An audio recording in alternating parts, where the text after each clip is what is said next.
Hey church, this is a slight experimental thing we're trying. We're currently looking at the story of Joseph in the book of Genesis, and the story of Joseph is great and brilliant, but we don't have time to cover all of it at the 11:30 service. So what we thought we'd try and do is fill in some of those blanks in the story of Joseph, right?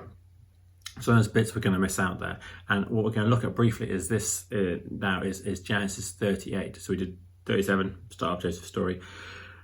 Soon we'll do after that and Joseph in Egypt, but 38 sits in the middle of all, and it's really random because it's not about Joseph. So in the middle of all this Joseph story, you have this interruption where it talks about this guy Judah, and you might be wondering, why does the Bible talk about this guy Judah in the middle of the story of Joseph?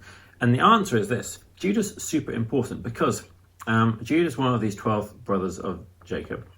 12 sons of Jacob, and Joseph's one of them too. But Judah is the one from which the kings are going to descend. So Judah is the one from whom you'll eventually get King David. And then after that, eventually, you'll have the great, whatever it is, and you'll get Jesus. So Judah is super important, and the Bible tracks Judah's family all the way down through it all. So in one sense, Joseph's an interruption to the story of the line of Judah, not Judah the interruption to the story of Joseph. On with the story. So there's a guy called Judah. Judah marries a Canaanite called Shua. He probably shouldn't do that because Canaanites and they weren't really friends, but there we go. And he has 3 kids. His first kid's called second kid's called Onan, and the last kid's called Shelah. Some great names for your children if you're thinking of baby names right now. And then he goes out and he tries to find a wife for his child and he finds someone called Tamar. And and Tamar get married. But unfortunately, is wicked and he dies. And now what's meant to happen is something a bit odd, but this is what happened.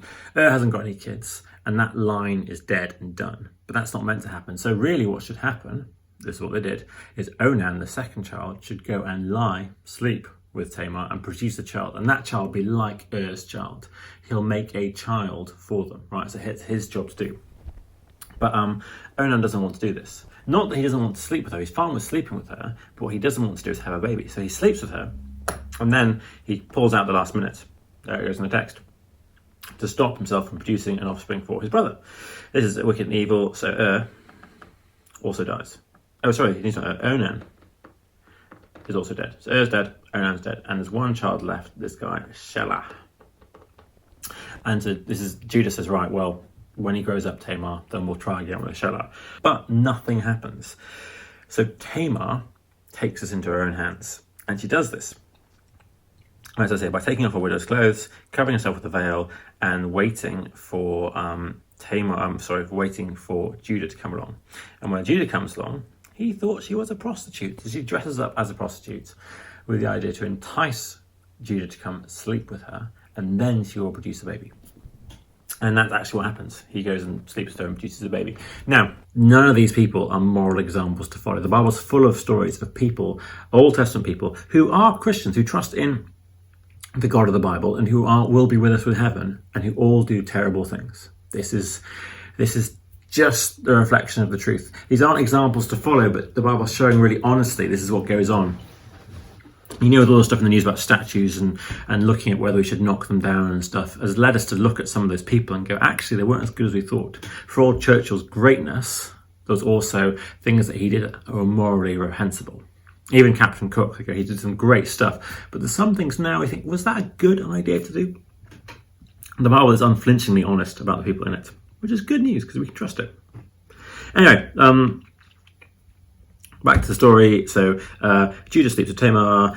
He doesn't have any cash on him, so he says, look, can I leave you with my staff and my seal? And then I'll go get cash, come back and swap it like an IOU, which is great. That's brilliant. So he does that. But then she vanishes, and Judah comes back, and he's empty-handed. And people go, we don't even know who you're talking about. So Judah says, okay, well, she can keep it. I don't become a laughing stock. And so that happens. Sometime later, 3 months later it says, there we go. 3 months later, Judah finds out that Tamar's pregnant, and he is outraged at this. He's like, bring her out and have her burned to death, which is a bit hypocritical because he's also sleeping around with other people, but she just got caught. So she is brought out, and at that point she produces this staff and she produces this cloak.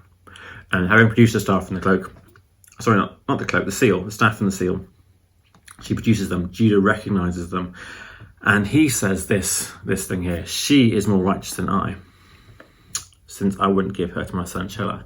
He is not saying, oh wow, what she did was amazingly righteous. He's just saying that he acted really evilly. First, in not giving her a son, but also in that he was so hypocritical, in that he was willing to burn her to death, but he saw none of his own sin.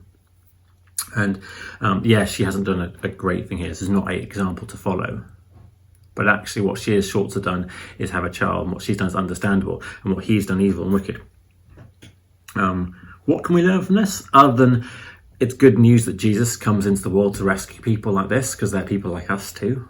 We also get entrapped in sin. It's good news that Jesus is born into a family like this. These are his great-great-great-grandparents, and yet he's born into a world like this. There's something in it too about us recognizing that it's very easy for us to judge other people's sin. We see them do it and we go, look, isn't that awful? But then we do it ourselves. We're quick to forgive ourselves. Judah is very quick to condemn Tamar, but very quick to forgive himself for doing the same act. And we need to realize that's a terrible thing. We need to confess our sins to God and ask for forgiveness, and he'll forgive them. And then we need to forgive other people in the same way. Jesus says if we can't forgive other people, then why do we think God will forgive us? But he gives us the strength, because he's forgiven us, for us to then go and forgive other people too. So that's something from Genesis 38 that hopefully is helpful.